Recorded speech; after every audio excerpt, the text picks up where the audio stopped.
नमस्कार, हमारे खास कार्यक्रम में आप सभी का स्वागत है। मैं हूं आपके साथ गौरी शंकर। झारखंड में बाकायदा हेमंत सोरेन के नेतृत्व में एक बैठक हुई। उस बैठक में इस बात पर चर्चा हुई कि द्रौपदी मुर्मू को समर्थन एनडीए उम्मीदवार के तौर पर, राष्ट्रपति उम्मीदवार के तौर पर जो उन्हें बनाया गया है, उनका समर्थन किया जाना चाहिए या नहीं किया जाना चाहिए। लोगों को लग रहा था कि जैसे जैसे आते जाते कम से कम 10-15 दिनों के अंदर जो चीज़ें डेवलपमेंट हुई, जो चीज़ें दिख रही थी, उसमें ऐसा लग रहा था कि झारखंड मुक्ति मोर्चा भी द्रौपदी मुर्मू के उम्मीदवारी पर समर्थन तय कर देगी। लेकिन ऐसा हुआ नहीं। बाकायदा एक बड़ा सस्पेंस यहाँ पर क्रिएट कर दिया गया, एक सस्पेंस छोड़ा गया कि जब तक अमित शाह से मुलाकात नहीं होगी हेमंत सोरेन की, तब तक किसी तरह का कोई फैसला झारखंड मुक्ति मोर्चा की तरफ से ना माना जाए। तो इसका मतलब क्या हुआ? इसका मतलब क्या हेमंत सोरेन किसी तरह की कोई सौदेबाजी करना चाहते हैं समर्थन के नाम पर? और क्या राष्ट्रपति के चुनाव के लिए हेमंत सोरेन या झारखंड मुक्ति मोर्चा सौदेबाजी पर उतर आई है? अमित शाह से मिलने का क्या मतलब हुआ?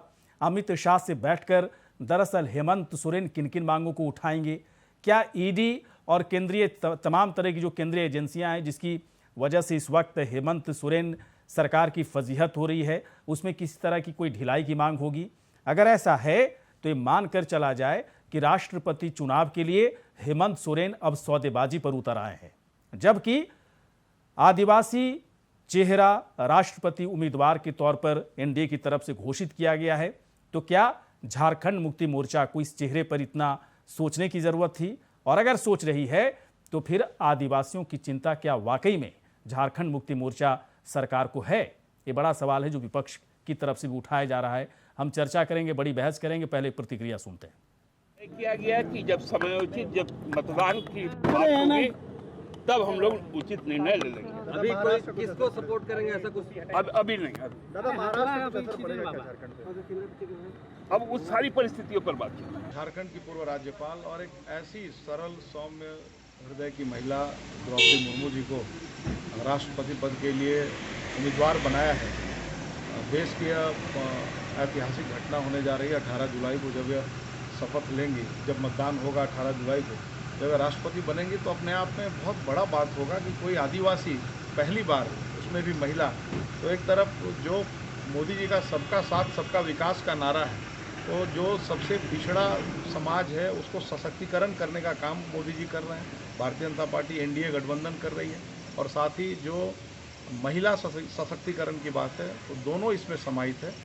इस बात पे भारतीय जनता पार्टी इतरा रही है कि महिला और आदिवासी को उन्होंने उम्मीदवार बनाया राष्ट्रपति का। तो इससे पहले कई बार कांग्रेस ने आदिवासियों को, महिलाओं को बड़े पदों पे मौका दिया है, और प्रतिभा पाटिल से लेकर के नॉर्थ ईस्ट से संगमा जी थे, उनको सदन का चेयरमैन बनाया। और इस तरह से आप गुजरात में चीफ मिनिस्टर जो थे वो आदिवासी रहे, महाराष्ट्र में रहे। तो भारतीय जनता पार्टी आज ये कर रही है, कांग्रेस ने बहुत पहले मान सम्मान आदिवासियों को दे रखा है और दिया है और देती। चलिए इस मसले पर बातचीत करते हैं, और बातचीत करने के लिए इस वक्त हमारे साथ कई मेहमान जुड़े हुए हैं। प्रदीप सिन्हा जी इस वक्त हैं प्रवक्ता बीजेपी के। प्रदीप सिन्हा जी, आपका बहुत बहुत स्वागत है। तो और दूसरे मेहमान हमारे साथ इस वक्त हैं लक्ष्मी नारायण तिवारी जी, इस वक्त हैं कांग्रेस पार्टी के नेता। लक्ष्मी नारायण तिवारी जी, आपका स्वागत है। डॉक्टर इंदुकांत दीक्षित भी हमारे साथ जुड़ चुके हैं। इंदुकांत दीक्षित जी, बहुत बहुत आपका स्वागत है। सर, मैं सबसे पहले आप ही के पास आ रहा हूँ। इंदुकांत दीक्षित जी, क्या आपको ऐसा नहीं लगता दीक्षित जी कि राष्ट्रपति चुनाव को लेकर के झारखंड मुक्ति मोर्चा सौदेबाजी पर उतर आई है? अगर कोई फैसला लेना था तो आज ले लेना था कि झारखंड मुक्ति मोर्चा किसका समर्थन करेगी, यशवंत सिन्हा का करेगी या फिर द्रौपदी मुर्मू का करेगी। बाकी कई विपक्ष की पार्टियां कर रही है ना, एक एक करके समर्थन का ऐलान कर रही है। तो अमित शाह से मिलेंगे, इसके बाद हेमंत सोरेन फैसला लेंगे कि किसको करना चाहिए नहीं करना चाहिए। मुझे एक बात समझ में नहीं आ रही है कि क्या वाकई में सौदेबाजी का खेल है, या फिर हेमंत सोरेन की सरकार, झारखंड मुक्ति मोर्चा की सरकार बहुत ही बड़ी और गहरी सोच में डूब गई है कि करना क्या चाहिए? जी देखिए गौरी जी, मेरा ये मानना है कि झारखंड मुक्ति मोर्चा के पास ज्यादा ऑप्शन इस मामले में है नहीं। वो बिल्कुल धर्म संकट की स्थिति में, और वास्तविकता ये है कि द्रौपदी मुर्मू जी के नाम पे उन्हें हर हाल में समर्थन देना होगा। ये उनका पॉलिटिकल और आइडियोलॉजिकल कंपल्सन है। दूसरी बात एक मैं आपको बताना चाहूंगा कि जब द्रौपदी जी यहाँ पे राज्यपाल थी तो गाहे बगाहे जो भी मुलाकात मुख्यमंत्री बनने के बाद हेमंत सोरेन जी की द्रौपदी जी से हुई, तो एक ताल्लुकात जो नई सरकार की तत्कालीन गवर्नर से हुई वो भी बड़े अच्छे मधुर संबंध रहे। यहाँ तक कि आप देखें कि द्रौपदी मुर्मू जी जब यहाँ से उनका कार्यकाल संपन्न हुआ और नए राज्यपाल की नियुक्ति हुई तो उनका विदाई बहुत ही भव्य ढंग से, और मैंने बहुत अप्रिशिएट खुद भी किया था, कई लोगों ने किया कि एक जाने वाले राज्यपाल को इस तरह से बिल्कुल मंत्रिमंडल के सहयोगियों के साथ मुख्यमंत्री ने विदाई दी। तो जो उनका एक व्यक्तिगत कॉर्डियल रिलेशनशिप है द्रौपदी मुर्मू जी से, पर्सनली हेमंत सोरेन जी का और झारखंड मुक्ति मोर्चा का कई मुद्दों पर उनको एक तरह से राजभवन से काफी सपोर्ट भी मिला था। जबकि माना जाता है कि राजभवन में जो व्यक्ति होता है वो केंद्र सरकार का कहीं न कहीं से एक प्रतिनिधि होता है और उसकी बातों को प्रमुखता से रखता है। लेकिन कई मुद्दों पे आउट ऑफ वे जाकर के तत्कालीन राज्यपाल ने द्रौपदी मुर्मू जी ने सपोर्ट किया था नीतियों का और बातों का, और जो एक मांग थी एक तरह से तत्कालीन सरकार के तौर पर हेमंत सोरेन का। और इवन रघुवर दास जी के समय में जब वो मुख्यमंत्री थे और विपक्ष में थे हेमंत सोरेन, तो कई मुद्दों पर उन्हें साथ मिला था द्रौपदी जी का। और क्योंकि हेमंत सोरेन और उनकी पार्टी झारखंड मुक्ति मोर्चा की पूरी राजनीति ट्राइबल पॉलिटिक्स के आसपास इर्द गिर्द मानी जाती है, और वो स्वयं ओपनली इस बात को कहते हैं कि आदिवासी संस्कृति अस्मिता की रक्षा के लिए हमारी पार्टी बनी है और हम उसके लिए संघर्ष कर रहे और करते रहेंगे। तो ऐसे में ये निश्चित मान के चलिए कि वो इनका द्रौपदी मुर्मू जी की कैंडिडेचर का विरोध नहीं कर सकते, और करेंगे अगर गाहे बगाहे किसी भी हाल में, तो इसका जवाब आने वाले दशकों तक नहीं दे पाएगी उनकी पार्टी कि जब एक आदिवासी महिला जब एक कैंडिडेट के तौर पर भाजपा ने पेश किया राष्ट्रपति पद के लिए, तो उसका विरोध उनकी पार्टी ने किस कारण से किया, और ऐसी क्या खासियत थी यशवंत सिन्हा जी में जो झारखंड के हैं। क्या लगता है आपको दीक्षित जी, क्या लगता है आपको कि इस वक्त हेमंत सोरेन की सरकार इधर कुआं तो उधर खाई वाली स्थिति में फंसी हुई है? हाँ बिल्कुल, देखिए अब उन्होंने, मैं आपको बताऊं कि अंदर खाने में ये तय कर लिया है कि द्रौपदी मुर्मू जी की उम्मीदवारी को समर्थन देंगे। ये तय करने के बाद अब उन्होंने ये तय किया, ये सोचा होगा कि अब ये करना ही है, तो इसके बिना पे कुछ केंद्र सरकार से अगर मिल सकता हो या गुडविल जेस्चर के तौर पे कम से कम जाके ये कहें कि आपसे मुलाकात हुई और एक गुडविल रिलेशनशिप डेवलप हुआ, इसलिए अब हम घोषणा करते हैं कि हम समर्थन करेंगे। हालांकि इसके लिए उनके पास वक्त बहुत कम है, क्योंकि 27 तारीख को नॉमिनेशन करना है यशवंत सिन्हा जी को। ऐसे में निश्चित तौर पर चाहेंगे ममता बनर्जी और जो यूपीए के लोग हैं कि उनके साथ नॉमिनेशन फाइल करने में जो प्रमुख सहयोगी दल उनके नेता जाएं, तो उनके लिए फैसला करने के लिए सिर्फ 48 घंटे का समय है। चलिए ठीक है, मैं थोड़ी देर में आता हूं दीक्षित जी आपके पास। मैं प्रदीप सिन्हा जी के पास आने से पहले मैं लक्ष्मी नारायण तिवारी जी के पास में आता हूं। तिवारी जी, क्यों इतना दिक्कत हेमंत सोरेन सरकार को, है ना, द्रौपदी मुर्मू के नाम पर इतना, है ना, इतनी बड़ी सोच में क्यों पड़ी हुई है?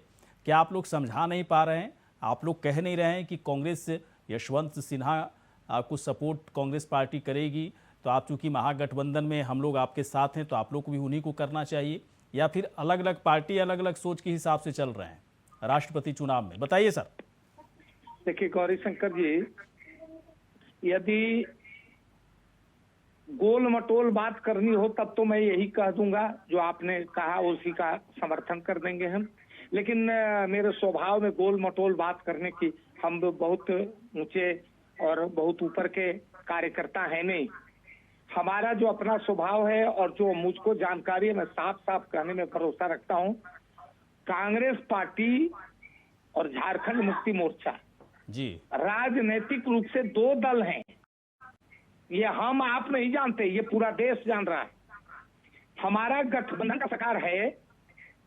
आप थोड़ा और पहले जाएंगे तो झारखंड मुक्ति मोर्चा का गठबंधन जो बगल में मित्र हमारे दिखाई पड़ रहे हैं उनके साथ भी हुआ था। तो ये तो समय और परिस्थिति के अनुसार हालात बदलता है। अभी झारखंड मुक्ति मोर्चा के साथ हम गठबंधन में सरकार चला रहे हैं। झारखंड मुक्ति मोर्चा का अलग अस्तित्व है और राजनीतिक दल के नाते कांग्रेस पार्टी का अलग अस्तित्व है। कांग्रेस, ये विचारधारा की बात है। द्रौपदी मुर्मू और जसवंत सिन्हा महत्व नहीं रखता। महत्व ये है कि दो विचारधाराएं, कांग्रेस जिस विचारधारा के साथ खड़ी है, आप भी जानते हैं, मुझे लगता है कि कहने की जरूरत नहीं होगी।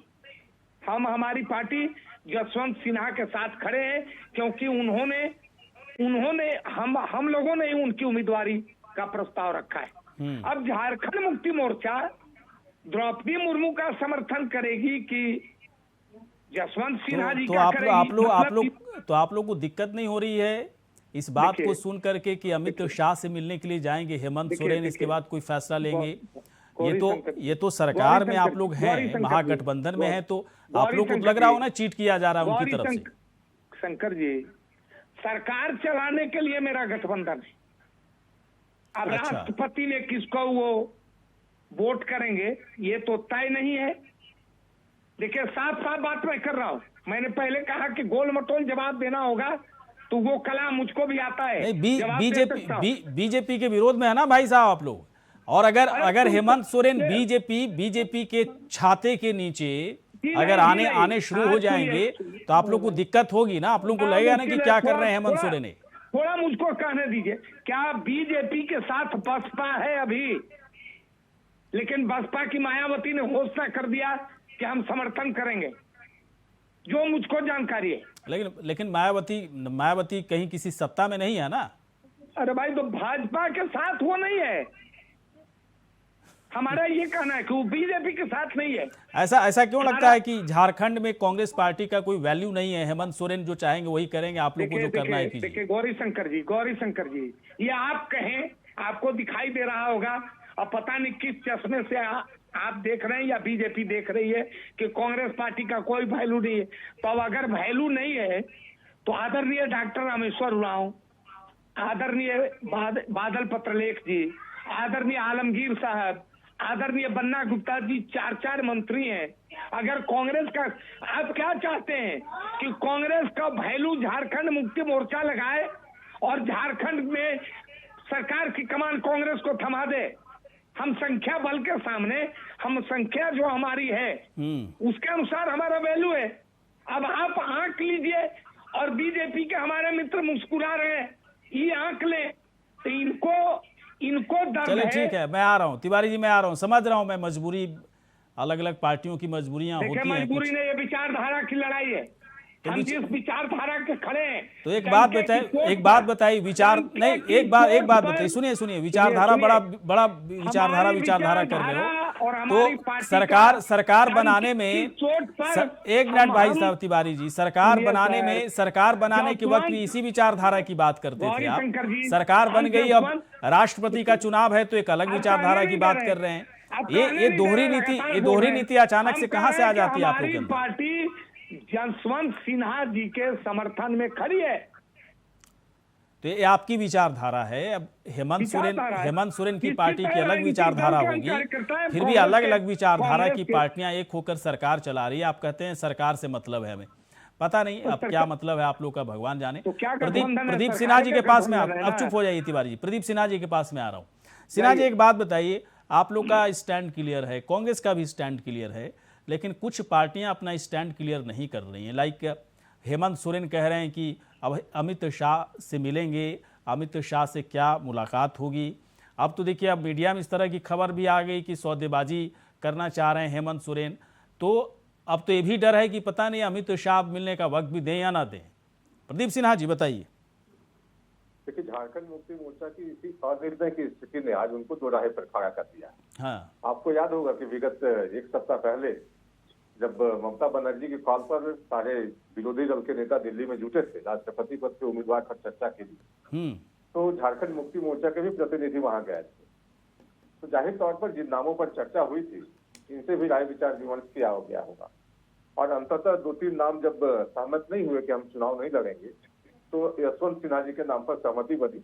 तो झारखंड मुक्ति मोर्चा भी चूंकि उस गठबंधन का हिस्सा है, तो यह माना जा सकता है कि इनकी भी सहमति रही होगी। लेकिन आज हाँ कहने में इतना तकलीफ हो रहा है इनको, जैसा इंदु कांत जी ने कहा कि बस 2 दिन बचे हैं नॉमिनेशन के लिए, यशवंत सिन्हा नॉमिनेशन करेंगे। 48 घंटे के समय में इनको फैसला करना है कि इस तरफ रहना है या उस तरफ रहना है। अब पार्ट तो ये यूपीए के हैं, लेकिन यूपीए के प्रत्याशी के लिए हाँ बोलने में इनको इतनी देर क्यों हो रही है, ये समझ में नहीं आ रहा है। लेकिन भारतीय जनता पार्टी इसलिए नजर लगाई हुई है झारखंड मुक्ति मोर्चा के हर कदम पर कि जो लोग बात बात पर आदिवासी अस्मिता और आदिवासियों के एकमात्र रक्षक होने का दावा करते हैं, यह वक्त है देखने का कि ऐसे लोग अपने दलगत भावना से ऊपर उठते हैं या फिर उसी विचारधारा के पीछे चलते हैं जिस विचारधारा के दावादारी में आज लक्ष्मी नारायण तिवारी जी खड़े हैं कि यशवंत सिन्हा जी को हमारी पार्टी के उनको समर्थन किया है। मैं मानता हूं कि स्पष्ट तौर पर जब रमेश जी ने उनके नाम की घोषणा की, तो यह मानकर किया होगा कि जो महागठबंधन के जो लोग हिस्सेदार हैं, उन सारे दलों की इनके नाम के साथ सहमति है। तो आज विषम स्थिति है इन सबों के सामने। अगर अभी तो एक सप्ताह पहले ही यहाँ पर कोऑर्डिनेशन कमेटी की भी बैठक थी, कांग्रेस और झारखंड मुक्ति मोर्चा की जो कोऑर्डिनेशन कमेटी बनी है, तो मैं समझता हूँ कि इन सारी चीजों पर चर्चा भी हुई होगी, क्योंकि कोई राष्ट्रपति का चुनाव अकस्मात तो आ नहीं गया। चर्चा इन सभी चीजों पर भी हुई होगी। नहीं, लेकिन अमित शाह से क्यों मिलना चाहते हैं? ये मतलब एक रास्ता उन्हें, हेमंत सोरेन को ऐसा क्यों लगता है कि एक रास्ता खुला हुआ है बीजेपी के लोगों से बातचीत करने के लिए? ये रास्ता कौन खोल के रखा है? विगत 2-2.5 साल के आप हेमंत सोरेन के बयान को देखिए। हाँ, केंद्र सरकार के नेताओं पर उनके जितने बयान हैं, जितने तीखे हैं और जितने अपमानजनक रहे, तो केंद्र के साथ संबंध तो खराब इन्होंने ही किया है। अब इनको एक अवसर लग रहा है कि राष्ट्रपति चुनाव के नाम पर ही सही, अगर केंद्र के नेताओं के साथ दोस्ताना हाथ बढ़ाकर संबंध सुधारे जाए। लेकिन मैं समझता हूं कि आपने जो कहा कि बार्गेनिंग वाली स्थिति नहीं है, क्योंकि संख्या बल में हम कम है नहीं। हम चाहते हैं कि सर्वसम्मति से अगर चुनाव हो जाए तो ये लोकतंत्र के लिए अच्छा होगा, एक संदेश भी जाएगा। लेकिन बार्गेनिंग वाली स्थिति से मैं इनकार करता हूं कि बार्गेनिंग के लिए हमारे नेता सहमत हो जाएंगे, और वो भी उस स्थिति में जब हमारे पास पर्याप्त बहुमत है। जी, तो मतलब क्या लगता है कि जो मुलाकात करने की बात हो रही है, ये बीजेपी की तरफ से या अमित शाह की तरफ से बहुत आसानी से इस रास्ता को खोला जाएगा राष्ट्रपति चुनाव के लिए, या फिर बीच में जो बातें होने लगी, कयास लगाए जाने लगी, कुछ सौदेबाजी होगी, ईडी की कार्रवाई हो रही है, तमाम केंद्रीय एजेंसियों की कार्रवाई चल रही है, क्या इस पर किसी तरह के समझौते की बात आ जाएगी सामने? देखिए, यह चुनाव तो राष्ट्रपति का है ना। हाँ, और मेरी जानकारी है कि माननीय द्रौपदी मुर्मू ने स्वयं फोन किया आज हेमंत सोरेन जी को कि आप अपने विधायकों का समर्थन हमें दीजिए। तो इसमें अमित शाह जी का कोई रोल नहीं बनता है। सही बात। अमित शाह जी अभी पार्टी के प्रेसिडेंट भी नहीं। अगर इनको मिलना हो तो जाकर जेपी नड्डा जी से मिले, प्रधानमंत्री से मिले, तब बात समझ में भी आती है। लेकिन अमित शाह से क्यों मिलना चाहते हैं? बहुत मतलब इसीलिए मैं सवाल उठा रहा हूँ कि अगर चुनाव में समर्थन करना है, नहीं करना, मैं दीक्षित जी के पास आ रहा हूँ। दीक्षित जी, चुनाव में समर्थन करना है, नहीं करना है, अगर बीजेपी समर्थन की मांग अगर कर भी रही है, तो बीजेपी में सबसे अगर मिलना भी है किसी से, तो बीजेपी के राष्ट्रीय अध्यक्ष जेपी नड्डा जी से मिलने की बात होनी चाहिए थी। अमित शाह से ही मिलेंगे, इसके बाद फैसला लेंगे, इसका क्या मतलब है? लोग गलत कयास लगा रहे हैं कि केंद्रीय एजेंसियों की जांच प्रक्रिया से पूरी तरह से डरी हुई है सरकार, फजीहत हो रही है, इसलिए अमित शाह का नाम लिया जा रहा है। बताइए दीक्षित जी। जी गौरी शंकर जी, आपने जो मुद्दा उठाया है बिल्कुल वाकई ये गौर करने वाला है कि इस समय उन्हें द्रौपदी मुर्मू से मुलाकात करनी चाहिए। वो कैंडिडेट है, उन्होंने उससे सपोर्ट मांगा, जैसा अभी आपको प्रदीप सिन्हा जी ने बताया। इस समय उनको मिलना हो तो जेपी नड्डा जी से मिलना चाहिए, भाजपा के अध्यक्ष जिन्होंने घोषणा की कैंडिडेचर की, पार्टी की तरफ से, सत्ताधारी पार्टी की तरफ से। ऐसे में उनकी पार्टी की आज मीटिंग हुई एक क्रूशल इस मुद्दे पर, और मीटिंग के बाद तरह तरह के बयान आए। उनके एक विधायक ने कुछ बात कही, दूसरे विधायक ने कुछ बात कही, और जो बातें अब छन के आई कि पहले अमित शाह से मिला जाएगा तब घोषणा की जाएगी, तो ये दोनों चीजों में आपस में कहीं भी कोई जुड़ाव सीधा नहीं है। और ये जो परिस्थितियां हैं, जिस तरह से जांच ईडी की चल रही है, जिस तरह से हाईकोर्ट से सीबीआई की जांच का ऑर्डर आने की संभावना दिख रही है, इन परिस्थितियों में और सरकार पिछले कई महीनों से बिल्कुल डगमगाई हुई है कि कभी भी सरकार गिर सकती है, तो अमित शाह से मिलने के लिए एक बहाना ढूंढना कि हम राष्ट्रपति चुनाव के बहाने मिलना चाहते हैं, हमको इतना ही नजर आता है। और आपने सही सवाल उठाया, इस मुद्दे पे इन परिस्थितियों में क्या माननीय गृह मंत्री, केंद्रीय गृह मंत्री हेमंत सोरेन जी से मिलेंगे भी कि नहीं, और मुद्दा अगर ये है राष्ट्रपति चुनाव का, ये भी पक्का नहीं कहा जा सकता है। सही बात। और हाँ, हेमंत सोरेन को सैद्धांतिक फैसला इसमें लेना चाहिए था अपनी पार्टी के सिद्धांतों के आधार पर। दरअसल मैसेज गलत चला गया ना, हो सकता है कि उनका इरादा सही हो कि हम चीज़ों को सेटल करना चाहते हैं, सब बेहतर है, बीजेपी से हम संबंध अच्छे रखेंगे, इरादा उनका अच्छा हो, लेकिन मैसेज गलत जा रहा है। मैसेज जा रहा है कि आप सौदेबाजी करने पर उतर आए हैं, और सौदेबाजी भी उस केस में कर रहे हैं जब एक एनडीए की तरफ से एक आदिवासी उम्मीदवार को उतारा गया है, और आदिवासी के उत्कर्ष के लिए, है ना, उसके विकास और प्रगति के लिए बाकायदा आपकी पूरी राजनीति है, और एक आदिवासी चेहरा जब उतारा गया तो इतना सोच क्यों रहे हैं, और सोच रहे हैं तो फिर सौदेबाजी भी करने के लिए तैयार हैं आप। और गौरी शंकर जी, उस कैंडिडेट का, उस उम्मीदवार का जो की जीत जो है, हाँ, वो बियॉन्ड डाउट है, मतलब वो जीत गई है। हाँ, वो सही बात है, उसमें तो बिल्कुल सही बात है। जिस तरीके से समर्थन दिया जा रहा है बाकी दूसरी पार्टियों की तरफ से, उसमें तो जितना एकदम से वन वे मामला है पूरी तरह से। तिवारी जी के पास आ रहे हैं। हमें एक आशंका है इसमें जरूर, कि ऐसा कहीं ना हो कि सद्बुद्धि प्रिवेल करे। मैं अभी कल भी इस मुद्दे पर कहीं बात कर रहा था, कि यशवंत सिन्हा कहीं अपना कैंडिडेचर न विड्रॉ कर लें, क्योंकि ममता बनर्जी भी पसोपेश में है कि एक महिला का विरोध वो कैसे करेंगी, एक आदिवासी महिला का विरोध कैसे करेंगी, और जिस तरह की अपनी निष्कपट भाव की निश्चल एक छवि है द्रौपदी मुर्मू जी की, तो उनका विरोध करके आखिर जनता में क्या जवाब देंगी। तो ऐसी स्थिति में हमको सब कुछ सही था दीक्षित जी, लेकिन अमित शाह से मिलेंगे तब फैसला करेंगे, ये मैसेज गलत जा रहा है तिवारी जी। बिल्कुल तिवारी, ये मैसेज गलत जा रहा है। कांग्रेस पार्टी को आपत्ति करना चाहिए इस पूरे मसले को लेकर के। सर अब हमको बोलने दीजिए, मैं 5 मिनट से उंगली खड़ा किया हूँ। अब 20 मिनट तो टाइम होता है भाई साहब, तो 5 मिनट और 7 मिनट क्या हो, सबको टाइम दूंगा ना, आप ही को थोड़ी बोलना है। सुनिए, बीच में बोलिएगा तो बड़ा मुश्किल है। राष्ट्रपति चुनाव के संदर्भ में जो बातें मुझे कहनी थी, कांग्रेस पार्टी का जो स्टैंड है उसको मैंने रख दिया है। अब निवेदन हमारा ये करना है कि माननीय प्रदीप सिन्हा जी ने जो बात कही, मैं उसी समय से उंगली खड़ा किया, मुझे कड़ी आपत्ति है। हम ये निवेदन कर रहे हैं कि इसके पहले देश में कई राष्ट्रपति और बड़े बड़े ऊंचे ऊंचे पदों पर लोग बैठाए गए हैं।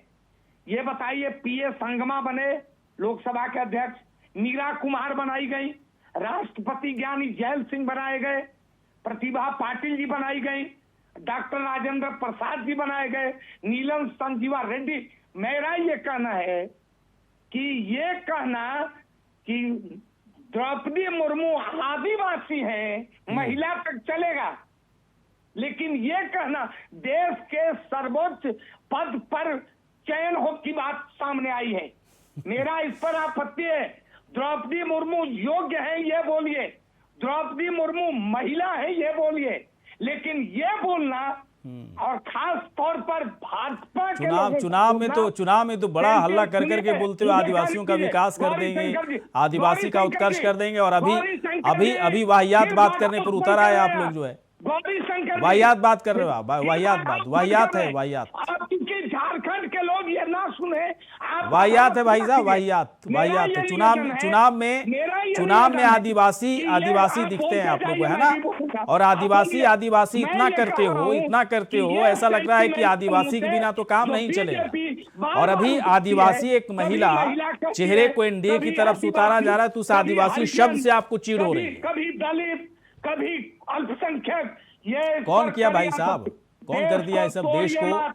देश को इस हालत में कौन पहुंचा दिया? दलित तो महापिछड़ा, तो अति पिछड़ा, महादलित, है ना, तो आदिवासी महिला तो आदिवासी, अगड़ा पिछड़ा, कौन किया है सब? आ रहे हैं प्रदीप सिन्हा, भाषण सुनने के लिए नहीं बुलाए भाई साहब को। प्रदीप सिन्हा जी, आदिवासी शब्द से क्यों दिक्कत हो रही है कांग्रेस पार्टी को? बात में अपना रखूंगा ही, आदिवासी शब्द से क्यों दिक्कत हो रही है प्रदीप सिन्हा जी? होने के बावजूद तिवारी जी के साथ दिक्कत है ना, तिवारी जी पूरे आधे घंटे लगातार बोलते हैं और उसके बाद शो जब खत्म हो जाता है उसके बाद ही बोलते रहते हैं और तब भी कहते हैं कि मुझे बोलने का मौका नहीं दिया गया। देखिए बोले जा रहे हैं, प्रदीप सिन्हा जी का टाइम खा